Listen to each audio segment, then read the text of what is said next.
cultura aí é tão fundamental que ele e a literatura dentro disso, né? Não é à toa que até hoje a literatura tem importância para se pensar a psicanálise, do ponto de vista teórico. Bom, o Freud, então, vai exatamente dizer, isso em 1900, quando sai a Interpretação dos Sonhos, foi publicada, saiu em 1899, mas ele pede para ser publicado um ano depois, porque é a virada do século, né? Então, essa interpretação dos sonhos já traz a ideia de que o sonho está ligado à memória. O Borges, eu estou mencionando essas coisas porque o Borges é matreiro, né?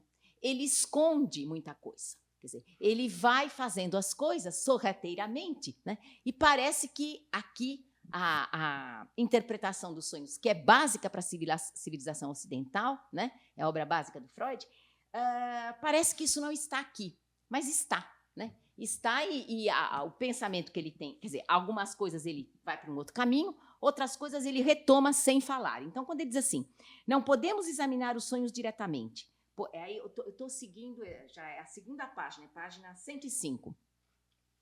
Não podemos examinar os sonhos diretamente, podemos falar da memória dos sonhos. E é possível que a memória dos sonhos não corresponda diretamente aos sonhos.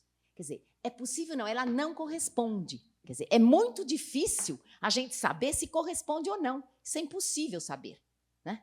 Então, os nossos sonhos, eles só ganham forma, eles só têm eficiência, né, se eu contá-los. Senão, se perde. Né? Se perde o sonho e a imagem acaba sendo, de certa forma, desfigurada, porque ela é narrada. Né? Ela tem que ganhar palavra, ela tem que ganhar verbo. Né? O Borges, então, está preocupado com essa questão da memória e tem uma tese. Né? A tese dele, nesse texto, é a seguinte: ele diz que o sonho é uma obra de ficção, talvez a mais antiga do mundo. Né? Ele vai repetir que é uma obra estética. Né? Isso eu acho que é discutível, né? Porque o sonho que ele coloca dentro do texto e os sonhos que ele escolhe, a maioria, são mesmo esteticamente obra, né? Obra de arte, esteticamente. Agora, quando a gente narra nossos sonhos, né, mortais, né, meros mortais, eles não são uma obra de ficção. Quer dizer, pode ser uma ficção, isso sim, mas não uma obra no sentido de artisticamente elaborado. Não tem essa elaboração artística. Mas ele vai elaborar o sonho dele artisticamente. Né? Depois ele fala num momento ele tem um diálogo com o Sábato, e aí ele fala desse sonho. Eu vou trazer para vocês. Hoje eu não esqueci, trouxe muita coisa, mas na próxima aula eu trago. Ele fala do sonho e ele faz o resumo do sonho. Então, a gente observa muito bem como é o sonho relatado e como é o sonho transformado em literatura. Como ele está exatamente querendo provar uma tese, que é a dele, né, que, na verdade, o sonho é a obra de arte, é a obra estética mais antiga, né, mas ele põe um talvez. E, em seguida, ele diz, mas eu posso mudar amanhã. Quer dizer, nós temos que dar a ele o benefício da dúvida, porque ele pode mudar a qualquer momento. Quer dizer, ele já se precata disso. Né? Mas ele vai, então, dizer que a tese é esta. E aí ele faz um levantamento a partir de dois pontos. Né? Ele trabalha... Veja, aí também ele lembra um pouco Freud. Né?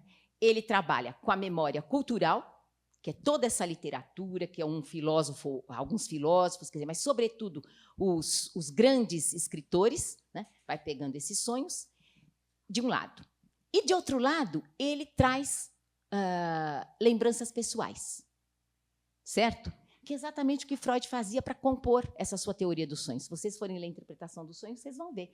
Muitas vezes ele conta um caso, conta um sonho, né? Conta uma situação, e mais tarde alguém diz, não, mas isso daqui foi ele que viveu, foi o pai dele, foi a mãe, quer dizer, e no momento ele não diz, ele sonega essa informação, certo? Então, é o mesmo mecanismo para trabalhar com a questão do sonho que o Borges atua, né? Ele vai atuar na mesma direção. Tanto que aí ele pega, e mais, na cultura, ele vai alternar, né? O pessoal e a cultura. Por exemplo, ele vai citar o Freise e vai citar ele diz que é um pouco ingênuo, mas os selvagens, não é, achavam que o sonho e a vigília, certo, eram a mesma coisa. Quer dizer, era parte do outro, né? E aí, em seguida, ele cita um exemplo pessoal. O sobrinho que sempre lhe contava os sonhos, né, sonha. Eu estou mais ou menos contando porque, como vocês não receberam antecipadamente, né, o sobrinho sonha que estava numa floresta e tinha uma casa, né, de onde saía o Borges. Aí ele vira para o Borges e fala assim: o que você estava fazendo nessa casa? Certo? Quer dizer, ele não consegue dissociar vigília de realidade. Não é só ele que não consegue, né? Se a gente pensar que a literatura inteira há este jogo, né? Eu até trouxe quando eu penso nisso, né, nessa questão, eu lembro não só sobretudo do Caldeirão, né? Que sonhos são, mas o Caldeirão não foi esquecido nunca, porque o Caldeirão é lembrado até por Chico Buarque. Quer ver? Eu vou ler um trechinho do que fala o Caldeirão, né? E, chegando a isso, um pequeno poema, uma parte só da vida é sonho, né? Ele diz assim: sonha o rei que é rei e segue, com esse engano mandando, resolvendo e governando, e os aplausos que recebe, vazios no vento escreve, e as cinzas a sua sorte, a morte talha de um corte, e há quem queira reinar, vendo que há despertar no negro sonho da morte. Vocês lembram da história do Caldeirão? Eu não sei se todo mundo conhece. Não conhece? A Vida é Sonho? É o seguinte, há um rei, né, que tem um filho. E este filho ele acha, ele tem intuições, ele acha que esse filho não será um bom governante, que ele será déspota. Então, o que ele faz? Ele aprisiona o filho numa torre. Mas depois, o filho cresce, estuda, e ele fica pensando, será que ele não será mesmo um bom governante? Então, o que ele faz? Ele espera o filho dormir, o Sigismundo, ele dorme, aí eles vão lá, tiram da torre e levam para o reino. E, de fato, ele é um déspota. Ele quer já matar um criado, desfaz um namoro de um noivado de uma prima com, não sei se era prima, alguma coisa assim, com o outro. Quer dizer, ele mostra exatamente que aquilo que o pai intuía, que isto ocorre. Aí, o que faz o pai? Espera ele dormir novamente e o leva para a torre. Nisto, então, quando ele acorda, novamente, ele fica sem saber o que é sonho e o que é vida.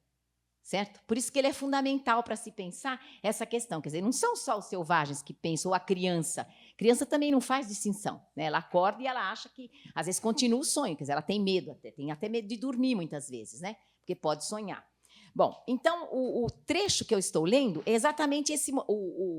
O filho, Sigismundo, está exatamente falando dessas coisas. Ele está dizendo assim: e há quem queira reinar, vendo que há de despertar no negro sonho da morte? Sonho rico sua riqueza, que trabalhos lhe oferece. Sonho pobre que padece sua miséria e pobreza. Sonho que o triunfo preza. Sonho que luta e pretende. Sonho que agrava e ofende. E no mundo, em conclusão, todos sonham o que são. E, no entanto, ninguém entende. Eu sonho que estou aqui, de correntes carregado. E sonhei que em outro estado, mais lisonjeiro me vi. Que é a vida? Um frenesi? Que é a vida? Uma ilusão? Uma sombra? Uma ficção? O maior bem é tristonho, porque toda a vida é sonho e os sonhos, sonhos são. Ora, anos mais tarde, vem o Chico Buarque de Holanda e faz uma música chamada Sonhos, Sonhos São. Vocês conhecem? Eu não vou cantar aqui porque eu sou um desastre. Mas cheguem, peguem no YouTube, ou sei lá, porque o YouTube tem, né? Que ele vai falar sobre a ditadura, sobre uma série de situações, e ele vai dizendo assim: negras nuvens, mordes meu ombro em plena turbulência. A aeromoça nervosa pede calma. Reconheceram? Isso mesmo, carioca. Aliso teus seios e toco, exaltado coração, então despes a luva para eu ler-te a mão, e não tem linhas tua palma. Vocês vejam que nós já estamos no pleno universo do sonho, quer dizer, começa a desconexão e o estranhamento está sendo introduzido. Sei que é sonho, incomodado estou num corpo estranho com governantes da América Latina. Aí, veja, o Chico vai para a questão social também. Notando meu olhar ardente em longínqua direção, Julgam todos que há visto alguma salvação, mas não, é a ti que vejo na colina. Qual esquina dobrei as cegas e caí no Cairo, ou Lima, ou Calcutá? Que língua é essa em que despejo pragas e a muralha ecoa? Em Lisboa, quer dizer, ele está trabalhando exatamente com o colonizador e com o pobre, né? Pegando, veja, se a gente pegar todas as cidades que ele cita, são cidades, em geral, vítimas da pobreza, né? Que língua é essa que despejo pragas, né? E a muralha ecoa em Lisboa, faz algazarra a malta em meu castelo. Pálidos economistas pedem calma. Conduzo tua lisa mão por uma escada espiral e no alto da torre, veja, é uma alusão a Sigismundo também, é uma alusão ao Exibo-te o varal, onde balança ao léu minha alma. Em Macau, Maputo, Meca, Bogotá, que sonho é esse de que não se sai, e em que se vai trocando as pernas, e se cai, e se levanta no outro sonho. Que é exatamente a situação da personagem do Calderon, né? Porque ele não sabe onde ele está, que sonho é esse de que não se sai, e em que se vai trocando as pernas, e se cai e se levanta no outro sonho. Porque quando o Calderon volta para a torre, ele acha que quando ele esteve governando foi sonho, né? Então não há mais os limites entre realidade fixa, entre a vigília e o sonho se dispersam, quer dizer, se embaraçam, né? Se embaralham. Sei que é sonho, não porque da varanda tiro pérolas e a legião de famintos se engalfinha, não porque voa nosso jato roçando catedrais, mas porque, na verdade, não me queres mais. Aliás, nunca na vida fostes minha. Vocês vejam que chama sonhos, sonhos são. Evidentemente que o Chico conhece o Caldeirão, né? Porque ele se apropria de um verso dele para dar ideia. E ele vai criando toda uma atmosfera de sonho. Não dá para fazer uma análise aqui minuciosa, mas toda a questão do estranhamento, dos deslocamentos, das condensações, quer dizer, coisas que se juntam, coisas que se deslocam, ele vai trabalhando, né? Então, para vocês observarem como é uma larga tradição dos escritores se preocuparem com os sonhos, né? Nem sempre com o sonho, como se preocupou Freud, né? Há uma questão literária também aí que se coloca. Só que o Freud se aproveitou dessas questões literárias, como ele se aproveitou do Artemidoro, né? O Artemidoro, há um momento em que o Artemidoro, no tratado dele, ele vai citar... Espera um pouquinho. Ele vai citar ele conta alguns sonhos e ele cita exatamente um sonho que se dá com Alexandre o Magno. Alexandre Magno está, da Macedônia, Alexandre da Macedônia, ele está querendo tomar Tiro, né? É uma cidade que está reagindo a ele faz 7 meses, durante 7, 8 meses ela reage, ela resiste, ele não consegue entrar. E aí ele tem um sonho e ele chama, porque todos esses reis, eles tinham um intérprete de sonhos, quer dizer, que ia com eles para as lutas, as batalhas. Então, ele chama o intérprete e diz para ele, olha, eu sonhei com isto, e fala a imagem que ele tinha sonhado. Aí, ele diz que ele sonhou com um sátiro, né? O intérprete, vejam, gente, o Artemidoro está escrevendo isso no século II depois de Cristo. O intérprete ignora as imagens, pega a palavra sátiro e separa, né? E fica sá-tiro, sá e tiro. E esse sá significa é tua. Então, ele diz para o rei, você sonhou que você vai obter tiro. Tiro é tua, certo? Quer dizer, a palavra sátiro decomposta, de um lado Ciro, do outro sá, dá tiro é tua, né? Que era exatamente o desejo do Alexandre Magno, quer dizer, de tomar Tiro, 7 meses nessa luta, né? E ele toma Tiro, ele realmente consegue conquistar Tiro. Então, essa ideia de já pegar o significante está no Artemidoro e depois vem também para os poetas, né? Que se preocupam. O próprio Borges vai insistir, ele não fala diretamente em significado, mas ele insiste que as imagens não têm função, na verdade, não tem, a função é pequena. Quer dizer, no sonho o que importa é a produção do sentido, quer dizer, o efeito de sentido que esse sonho faz, né? Então, é esse o trabalho dele, quer dizer, como os outros, como Artemidoro e Freud, a imagem não tem tanta importância. Cada um interpreta de uma forma. O Artemidoro bate, o Freud bate com o Artemidoro, o Borges menos, mas os três estão sempre em busca da produção do sentido, né? Assim como um outro mecanismo do Borges para falar do pesadelo, para falar do sonho, é algo que está no Artemidoro e está no Freud também. Quando o Artemidoro interpreta, evidentemente, ele não tem ainda os mecanismos de séculos depois que Freud terá. Mas Freud insiste na singularidade do sonho, né? O sonho tem que ser interpretado pelo próprio sonhador, né? Isso não é mais o intérprete que faz. O intérprete do sonho tem que ser o próprio sonhador, né? Se o psicanalista interpreta, não adianta nada, né? Quer dizer, não cai a ficha, quer dizer, é besteira. Quer dizer, quem tem que interpretar é o próprio sonhante, né? O Freud fala isso e o Artemidoro, ele ainda não faz isso na época dele. Mas o que ele faz? Ele quer saber da família, da situação social, se é servo, se é escravo, se é patrão, se é mestre, né? O que é, para ele poder, a que família pertence, o que trabalha, quer dizer, esses elementos, a casta social, né, em que casta está, esses elementos vão ajudá-lo a interpretar o sonho. Ou seja, ele busca singularizar o sonhante, né? Não chega ainda ao que chega a Freud depois. E o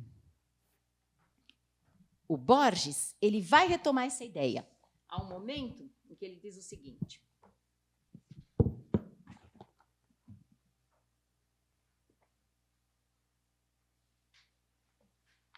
Na página 108.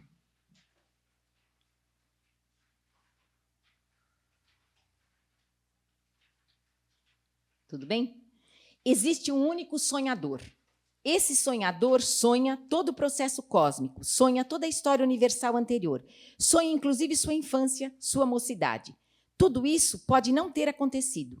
Neste momento começa a existir. Ele começa a sonhar e é cada um de nós. Não é nós, é cada um de nós. Certo? Quer dizer, a ideia da singularidade que vai se presentificar, a ponto dele dizer, eu estou aqui fazendo a conferência e provavelmente eu posso estar sonhando com vocês. E vocês que me assistem, sonhando comigo, né? É o sonho de quem, na verdade, que se coloca, né?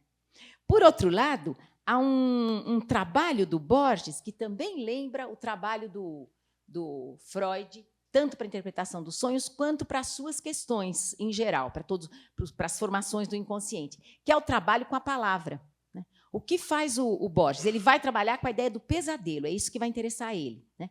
Quer dizer, o sonho é geral, mas ele trabalha com o pesadelo, com esse assombro, né, que causa o pesadelo. Então, nessa linha, ele diz assim, ele vai pegando várias línguas, né, e vai mostrando que em todas essas línguas, certo, há uma ideia do demoníaco, né? Então, eu vou só retomar algumas delas para a gente poder entender melhor. Então, esse levantamento etimológico é assim, ele diz assim, no grego é eufiates, ou eufiates, eu não sei bem como se fala em grego, demônio que inspira o pesadelo. Em latim, incubus, demônio que oprime aquele que dorme, né? Em alemão, Alp, elfo, demônio que inspira o pesadelo, né? Em inglês, the nightmare, a égua da noite, ele diz, né? Em francês, cauchemar. E no francês é muito interessante a palavra cauchemar, porque ela vem, isso não é ele que fala, não, mas eu me dou melhor com o francês do que com outras línguas, né? Então, e com o espanhol. Então, se a gente pegar a etimologia da palavra cauchemar, a gente chega em coquet, que é uma palavra da picardia, e significa pisar, oprimir. E cauchemar, né, vem da palavra fantôme, em francês, fantasma.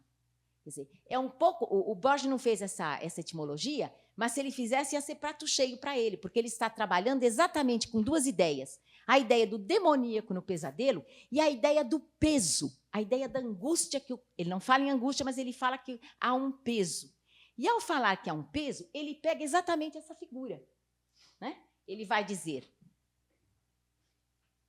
Na própria égua, na égua da noite, ele vai dizer que é sempre algo que pesa. esta figura do Fuseli, ele vai mencionar o seguinte. Vou pegar onde está. Existe um quadro, é na página 110, isso. E existe um... Mirza, que horas são? Eu preciso me controlar. Eu sempre acho que vai ser 5:45. Eu não sei porque está na minha cabeça que a gente começa às 2. Ele diz assim: existe um quadro de Kinsey, um dos grandes sonhadores. Não, um quadro que de Kinsey, isso. Tanto é que é do Fuseli, tá aí, do Fuseli. Um dos grandes sonhadores de pesadelos na literatura viu um quadro do Fuseli ou Fuseli.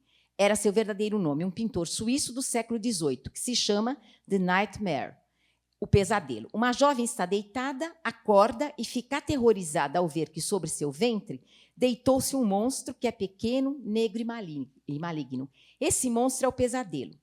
Eu não sei se, de fato, porque o Fuseli fez outras versões do quadro. Eu não tive acesso a todas, mas eu tenho essa e esta. Agora, nessas versões que eu tenho visto, que eu tenho buscado, eu não vi a mulher está sempre dormindo. Eu não sei se o Borges recriou, fabulou, né?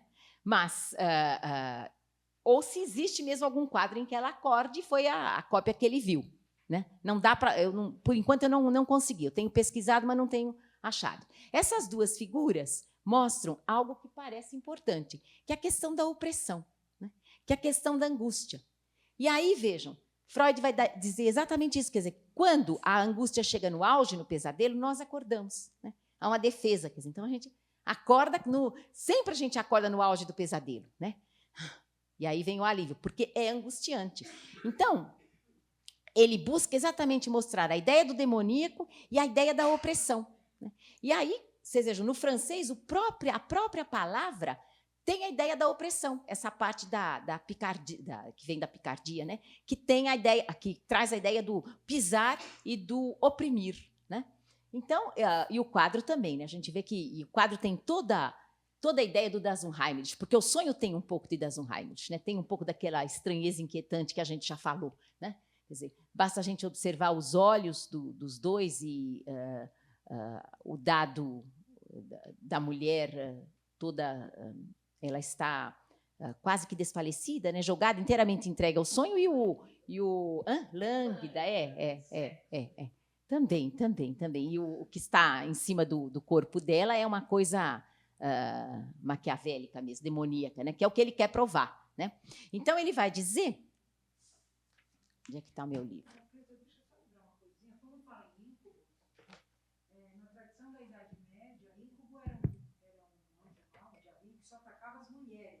Isso, parece que sim. Visitar as mulheres à noite para fazer com que elas tivessem sonhos eróticos. Exato. Você lembrou bem, exatamente. É possível aquela ideia. Isso, é possível, exatamente. Quer dizer, tem isso sim. Eu não tinha me lembrado, mas quando eu fui ler a coisa do íncubo, eu vi exatamente isso. As freiras fechavam as portas das janelas, as vidraças, para que o íncubo não entrasse. Porque a questão da histeria, né? Que é predominantemente, quer dizer, mais feminina, né? Tem um outro. Elas fechavam muito as janelas, as cortinas, trancavam tudo, porque elas tinham medo. Achavam que o íncubo entraria e ela teria um sonho erótico, um sonho de excitação sexual no corpo, né? O desejo, né? Um pouco desejo. Então, era pecado também, né? Claro, o sonho era pecado. Aliás, acho que não sei se já chegou no Brasil a Religiosa, me disseram que estavam refilmando, né? Com a Pinote. Isso, com a Pinote, exatamente. Vale a pena ver, eu acho.